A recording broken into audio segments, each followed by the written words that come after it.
A barka da shigowa Abubakar Sadiq TV. A wato kamar kullum yadda muka saba kawo muku abubuwa masu amfani masu ƙayatarwa wanda kuke karuwa da shi. A yau ma na kawo ma wani abu ne wanda za ka ƙaru da shi a cikin TikTok.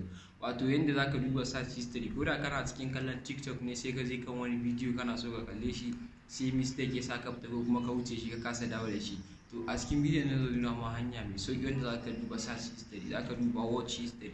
Duk abin da ka kalla history yana nan a history. To biyo mu domin nuna muku a cikin wannan bidiyon. Kar ku manta ku danna mana like Abubakar Sadiq TV. In ka zo ka shiga TikTok ɗinka kamar haka, wannan bidiyon da kake kallo to ka kalli wani bidiyo kake so ka je ka samu bidiyon ka gani, za ka zo nan ka danna search ne.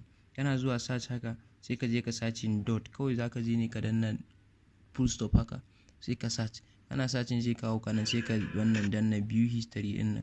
Ka gani a nan zai kawo ka duk bidiyon da ka kalla, zai kawo ka ya nuna ma sai ka dawo ka kalla wanda kake so ka gani ko da ka manta ne. Kar ku manta ku danna mana like, ku danna mana alamar ƙararrawa, ku danna mana subscribe saboda mun kawo abubuwa masu amfani kuma ku gani ku ƙare da shi.